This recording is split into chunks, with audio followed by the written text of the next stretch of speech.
रूस र युक्रेन बीच पहिलो पटक युद्ध बन्दी साटासाट। योगी आदित्यनाथको शपथ ग्रहण समारोह अघि एक व्यक्ति प्रहरीबाट मारिए। विवेकशील साझामा विवाद। रविन्द्र मिश्रसँग असन्तुष्ट समूहको छुट्टै बैठक। देउखुरीमा राजधानी बनाउन 10 अर्ब खर्च हुने अनुमान, यस्तो बन्यो गुरु योजना। पिएनजी विरुद्ध नेपालले ब्याटिङ गर्ने 5 खेलाडी परिवर्तन। राष्ट्रिय प्रजातन्त्र पार्टीमा 20 सदस्यीय कार्य सम्पादन समिति गठन।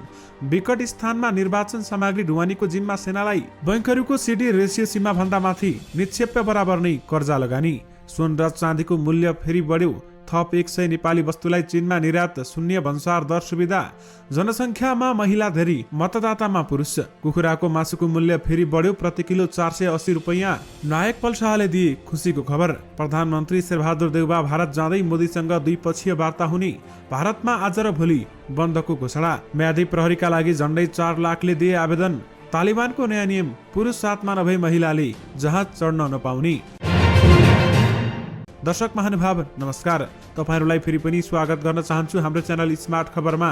म आर्यन उपाने फेरि पनि तपाईहरुमा देश तथा विदेशका केही महत्त्वपूर्ण अनि मुख्य समाचारहरू लिएर उपस्थित भइसकेका छौं। हाम्रो मेहनतका लागि तपाईहरुले यो भिडियोलाई एउटा लाइक अवश्य गर्नुहोला। त्यसैगरी यदि तपाईहरुले अहिलेसम्म हाम्रो च्यानल स्मार्ट खबरलाई सब्स्क्राइब गर्नुभएको छैन भने सब्स्क्राइब गर्नुहोला, साथै छेउमा रहेको बेल घण्टीमा क्लिक गरी अलमा क्लिक गर्न पनि नबिर्सनुहोला।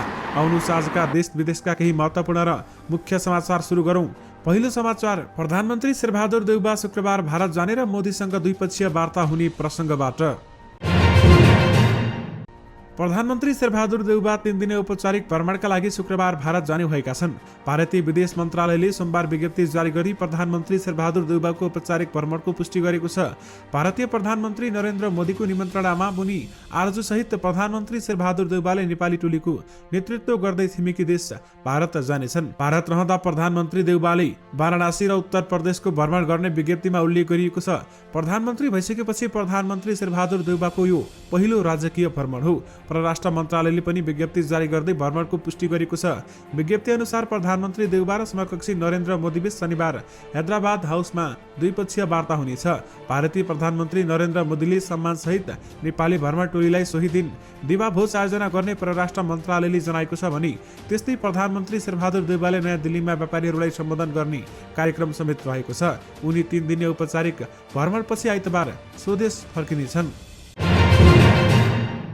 दर्शक महानुभाव, ब्रोइलर कुखुराको मासुको मूल्य वृद्धि भएको छ। बजारमा केही सतायता मासुको मूल्य प्रति किलो 100 रुपैयाँले बढेको छ। अहिले बजारमा ब्रोइलर कुखुराको मासुको प्रति किलो मूल्य 480 भन्दा माथि बिक्री भइरहेको छ। सहज रूपमा ब्रोइलर कुखुरा उपलब्ध हुन छाडेकाले मासुको मूल्य वृद्धि हुँदै गएको स्थानीय व्यवसायी बताउँछन्। जिल्लाभित्र ब्रोइलर कुखुरा पाउन छोडेपछि अहिले इलाम र झापादेखि आयात गरेर मासु बिक्री गर्न लागि समेत उहाँहरूको भनाइरहेको छ। विशेष गरी कुखुराको मासुको मूल्य फेरि बढेको छ।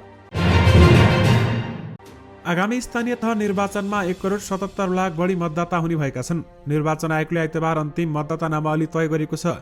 जसअनुसार 30 वैशाखको निर्वाचनमा 1,77,33,723 मतदाता रहेका छन्। यो 5 वर्षको स्थानीय निर्वाचनमा झण्डै 37 लाख बढी मतदाता हो। 2074 को स्थानीय तहको निर्वाचनमा 1,40,74,424 मतदाता थिए। यो पटक 36,59,279 बढेर 1,77,00,000 पुगेको हो। आयोगका सूचना अधिकारी सूर्य प्रसाद दरालका अनुसार सबै जिल्लाबाट मतदाताको संख्या संकलन गरेर त्यस उप छलफल, दाबी विरोध र सच्याउने अवसर दिएर मतदाताहरूको अन्तिम नामावली तय गरिएको हो। 2074 सालकै प्रतिनिधि सभा सदस्य र प्रदेश सभा निर्वाचनमा मतदाता संख्या 1,54,00,000 थियो। 2074 सालमा प्रतिनिधि सभा र प्रदेश सभाको निर्वाचनको आधारमा भने 23 लाख मतदाता रहेका छन्। स्थानीय निर्वाचनमा मतदाता महिला भन्दा पुरुष धेरै छन्।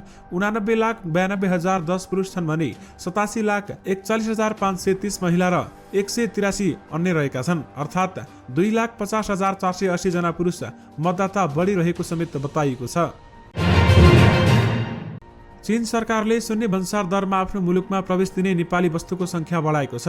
नेपाली वस्तुको प्रतिस्पर्धात्मक क्षमता बढाई व्यापार विस्तारमा सहयोग पुर्याउन चिनिया विदेश मन्त्री वाङ यीको 3 दिने भ्रमणका क्रममा चीनले थप 100 वस्तुमा यस्तो सुविधा दिएको वाणिज्य मन्त्रालय अन्तर्गतको व्यापार तथा निकासी प्रवर्धन केन्द्रले जनाएको छ।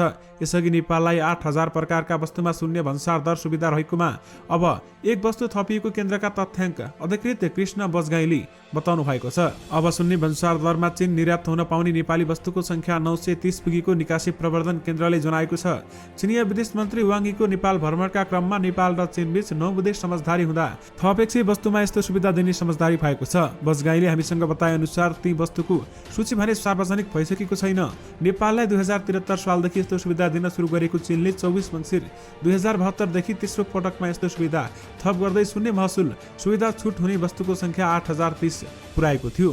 चीनले पहिलो पटक 2063 सालमा 4771 वटा नेपाली वस्तुहरूलाई शून्य भन्सार दरमा आफ्नो मुलुकको प्रवेशको सुविधा दिएको थियो भने 2067 सालमा संख्या थप बढाएर त्यो संख्या 7787 पुर्याएको थियो। यानि कि थप 100 नेपाली वस्तुहरूलाई चीन निर्यातमा भन्सार दर सुविधा दिएको छ।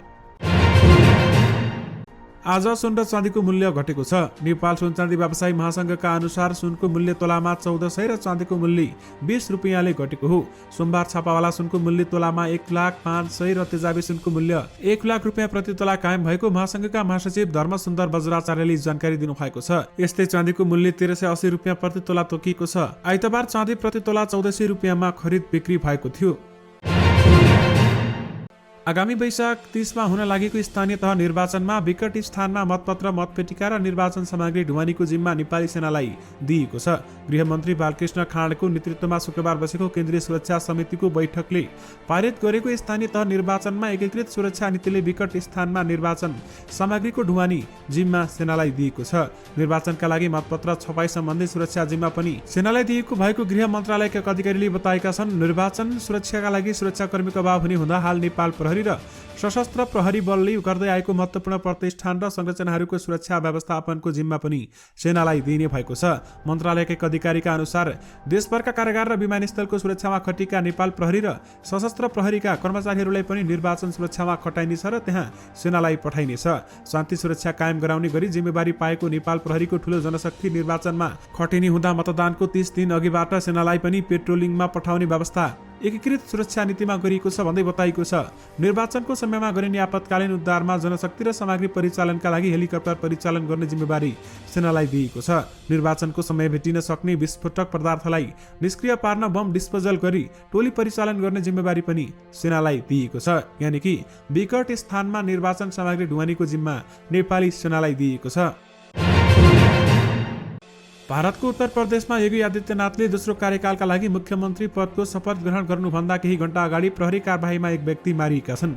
उत्तर प्रदेशको राजधानी लखनऊको हसनगञ्ज क्षेत्रमा राहुल सिंह छेत्री भन्ने व्यक्ति प्रहरी इन्काउन्टरमा मारिएका हुन् भने उनी अलिजङ ज्वेलर्समा भएको लुटपाटका आरोपी भएको भारतीय मिडियाहरूले जनाएका छन्। लुटपाटको क्रममा एक व्यक्तिको हत्या समेत भएको थियो। उनीमाथि 1 लाख रुपियाँ इनाम समेत तोकिएको थियो।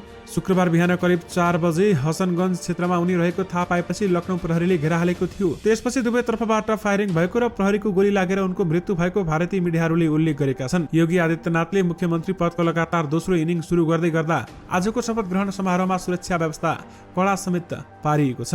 यानि कि योगी आदित्यनाथको शपथ ग्रहण समारोह अघि एक व्यक्ति प्रहरीबाट मारिएका छन्।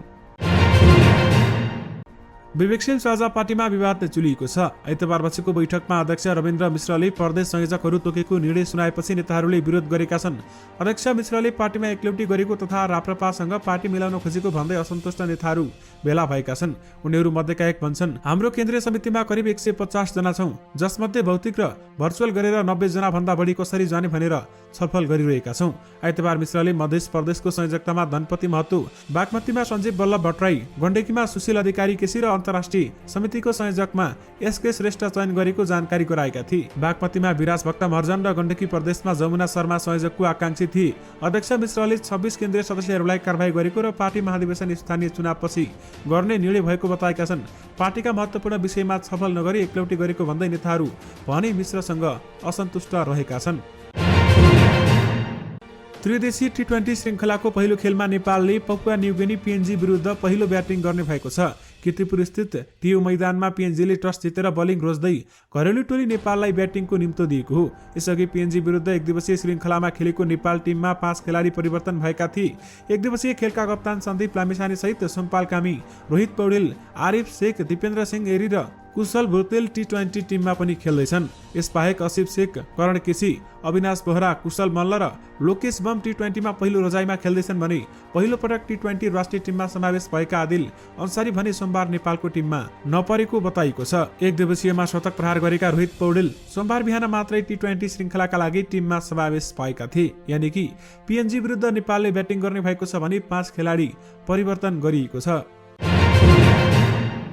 राष्ट्रिय प्रजातन्त्र पार्टीका अध्यक्ष राजेन्द्र लिङदेनले पार्टीको 20 सदस्यीय कार्य सम्पादन समिति गठन गरेका छन्। पार्टी अध्यक्ष, उपाध्यक्ष, महामन्त्री र केही वरिष्ठ केन्द्रीय सदस्य समावेश गरी कार्य सम्पादन समिति गठन गरेका हुन्। राप्रपाको विधानमा 33 जनाको केन्द्रीय कार्य सम्पादन समिति रहने व्यवस्था छ। अब बाँकी 13 जना पनि छिट्टै मनोनयन गरिने प्रवक्ता मोहन श्रेष्ठले बताएका छन्। कार्य सम्पादन समितिमा को छन् त? पहिलो नम्बरमा अध्यक्ष राजेन्द्र लिङदेन, 2 मा उपाध्यक्ष बुद्धिमान तामाङ, 3 मा उपाध्यक्ष विक्रम पाण्डे, 4 मा उपाध्यक्ष ध्रुवबहादुर प्रधान, 5 मा उपाध्यक्ष रोशन कार्की, 6 मा उपाध्यक्ष हेमराज गुरुङ, त्यसैगरी उपाध्यक्ष मुकुन्द श्यामगिरी, महामन्त्री डाक्टर धवल शमशेर राणा, महामन्त्री भुवन पाठक, महामन्त्री कुन्ती कुमारी शाही, महामन्त्री राजेन्द्र गुरुङ, महामन्त्री प्रहलाद शाह, केन्द्रीय सदस्य दीपक बोहरा, केन्द्रीय सदस्य नवराज सुवेदी, केन्द्रीय सदस्य हरिबहादुर बस्नेत, केन्द्रीय सदस्य बलराम घरतीमगर, केन्द्रीय सदस्य जयन्त चन्द, केन्द्रीय सदस्य टङ्क ढकाल, केन्द्रीय सदस्य ठाकुर प्रसाद शर्मा, केन्द्रीय सदस्य ऋषिबाबु परियार भन्दै 20 जनाको नाम तोकिएको छ। दर्शक महानुभाव, तपाईहरुमा नायक पल शाहको प्रसङ्ग पनि राख्न चाहे। पल शाह अहिले जेलभित्र रहेका छन्, यानि कि कारागारभित्र छन्। यसबारेमा तपाईहरुलाई थाहा नै छ। हामीले पहिलेका रिपोर्टहरूमा यसबारेमा सम्पूर्ण जानकारी भने गराइसकेका छौं। उनले धेरै समय आफ्ना आफन्तहरूसँग भेटघाट गर्ने गरेका छन् र फुर्सदमा क्यारम बोर्ड र खेल खेल्ने कामहरू पनि गरेका छन् र साथमा बुकहरू पनि पढ्ने गरेका छन् भन्दै बताइएको छ। पल शाह कारागारमा गएको आज 4 दिन पूरा भएको छ। 4 दिन पूरा हुँदा पल शाह केही पनि नआत्तिएको समेत बताइएको छ। कारागारभित्र भएका कैदी बन्दीहरूसँग पनि उनले राम्रोसँग चिनजान गरेको र राम्रोसँग खुलमिल भएको समेत बताइएको छ। पल शाहका वकिलले अब छिट्टै पल शाह धरोटीमा छुट्न सक्ने पनि खुलासा गरेका छन् र यसबारेमा केही महत्त्वपूर्ण खबर आउन भने बाँकी नै रहेको छ।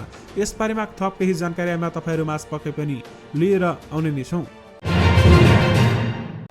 छिमेकी मुलुक भारतमा सोमबार र मंगलबार बन्दको घोषणा गरिएको छ। द हिन्दू समाचार पत्रका अनुसार नरेन्द्र मोदी नेतृत्वको सरकारका मजदुर, किसान र आम जनता नीतिहरूको विरोधमा विभिन्न ट्रेड युनियनहरूले 48 घण्टे बन्दको घोषणा गरेका छन्। उक्त बन्दमा बैंकिङ, रेलवे, सडक, ट्रान्सपोर्ट, बिजुलीको क्षेत्रमा काम गर्ने कामदारले पनि साथ दिने बताएका छन्। यसअघि 22 मार्चमा नयाँ दिल्लीमा बसेको ट्रेड युनियनहरूको बैठकको मोदी सरकारका नीति विरुद्ध भारत बन्द गर्ने निर्णय गरेको थियो। सत्तारूढ भारतीय जनता पार्टी निकट ट्रेड युनियनले भने यो बन्द राजनीतिक उद्देश्यले प्रेरित भएको भन्दै सहभागी नहुने बताएको छ। बन्दकर्ताहरूको श्रम कानूनमा हुन लागेको परिमार्जन रोक्नुपर्ने, इन्धनमा भएको मूल्य वृद्धि फिर्ता लिनुपर्ने लगायत विभिन्न माग राखेका छन्। बन्दमा 20 करोड कामदारहरू पनि सहभागी भएको ट्रेड युनियनका नेताहरूको दाबी रहेको छ। म्यादी प्रहरी बन्नका लागि झण्डै 4 लाखले आवेदन दिएका छन्। 2079 वैशाख 30 मा हुन गइरहेको स्थानीय चुनावका लागि प्रहरीले 1 लाखको संख्यामा म्यादी माग गर्दै आवेदन खुलाएको थियो। सहित 6 गतेदेखि 12 गतेसम्म आवेदन खुला गरिएकोमा उक्त अवधिमा 3,93,312 जनाबाट आवेदन आएको प्रहरी प्रधान कार्यालयले जनाएको छ। चुनावमा सुरक्षाका लागि नेपाल प्रहरी, सशस्त्र प्रहरी लगायतका सुरक्षाकर्मी कम हुने भएपछि म्यादी प्रहरी राख्न लागेको हो भने विगतमा चुनावमा पनि म्यादी प्रहरी राखिएको थियो। प्रहरीले 77 जिल्ला प्रहरी कार्यालयबाट आवेदन माग गर्दै मागभन्दा धेरै आवेदन आएका थिए। आएका मध्ये अब म्यादी प्रहरी छनौट गरिने प्रहरीले जनाएको छ। म्यादी प्रहरीको लागि 18 वर्ष नागेको र 54 वर्ष ननागेको हुनुपर्ने म्यादी प्रहरीको कार्यविधि बढीमा 40 दिनसम्मको हुने प्रावधान कार्यालयले जानकारी समेत गराएको छ। यानि कि म्यादी प्रहरीका लागि झण्डै 4 लाखले आवेदन दिएका छन्। अफगानिस्तानमा तालिबानले महिलाहरूलाई एकै हवाई जहाजमा यात्रा गर्न रोक लगाएको छ। सोमबार तालिबानले एकल यात्रा गर्ने महिलाहरूलाई उडानमा रोक लगाएको समाचार संस्था एएपीएफले जनाएको छ। तालिबानले पुरुष आफन्त बिना एक्लै यात्रा गर्ने सम्पूर्ण महिलाहरूलाई रोक्ने अफगानिस्तान स्थित काबुल एयरलाइन्सलाई आदेश दिएको उड्डयन अधिकारीहरूले बताएका छन्। तालिबानहरूले आइतबार नै एक्लै यात्रा गरिरहेका महिलाहरूलाई बोर्डिङ पास दिन रोक्न आदेश दिएको अफगानिस्तान एरियाना अफगान एयरलाइन्स र काम एयरका 2 अधिकारीले बताएका छन्। गत बिहीबार तालिबानी प्रतिनिधि, 2 एयरलाइन्स र अध्यागमन अधिकारीहरू बीच छलफल भएको थियो र त्यसपछि सुनिर्णय लिएको अधिकारीहरूले बताएका हुन्। विशेष गरी पुरुष साथमा नभए महिलाले जहाज चढ्न नपाउने तालिबानले नयाँ नियम लागू गरेको छ। चैत दोस्रो साता पनि वाणिज्य बैंकहरूको निरपेक्ष सङ्कलन दयनीय देखिएको छ। बैंकर संघका अनुसार पछिल्लो साता 27 वाणिज्य बैंकहरूको औसत कर्जा निरपेक्ष अनुपात सिडी रेसियो 91% भन्दा माथि रहेको छ। नेपाल राष्ट्र बैंकले सिडी रेसियो 90% हुनुपर्ने व्यवस्था गरेको छ, तर अधिकांश बैंकहरूले सिडी रेसियोलाई सीमाभित्र कायम राख्न सकेका छैनन् र पछिल्लो एक सातामा बैंकको निरपेक्ष सङ्कलन र कर्जा लगानी बराबर देखिएको छ। यानि कि बैंकहरूको सिडी रेसियो सीमा भन्दा माथि छ भने निरपेक्ष बराबर नै कर्जा लगानी भएको समेत बताइएको छ। दाङको राप्ती उपत्यकामा बन्ने लुम्बिनी प्रदेशको स्थायी राजधानीको गृह योजना प्रदेश पूर्वाधार विकास प्राधिकरणले प्रदेश सरकारलाई हस्तान्तरण गरेको छ। गृह योजनामा व्यवस्थित राजधानी बसाउन 10 अर्ब लागत अनुमान गरिएको छ भने गृह योजना अनुसार राप्ती नदी वरी र पारीको क्षेत्रलाई समेटेर नदी सभ्यतामा आधारित आधुनिक र सांस्कृतिक शहरको विकास गर्ने लक्ष्य रहेको छ। दाङको राप्ती गाउँपालिका अर्घाखाँचीको शीतलगङ्गा नगरपालिका वडा नम्बर 8 र 9 तथा दाङकै गढवा गाउँपालिका वडा नम्बर 1, 2 र 3 को 480 वर्ग किलोमिटर क्षेत्रमा पूर्वाधार बनाइनेछ भन्दै बताइएको छ। यानि कि देउखुरीमा राजधानी बनाउन 10 अर्ब खर्च हुने अनुमान गरिएको छ भने गृह योजना समेत बनेको छ। दर्शक महानुभाव, यो सँगै तपाईहरुमा आजका सबै मुख्य समाचारहरू राखिसकेका छौं। फेरि पनि तपाईहरुमा नयाँ रिपोर्टहरूको साथमा उपस्थित हुने नै छौं। अहिलेलाई भने मलाई बिदा दिनुस्। नमस्कार।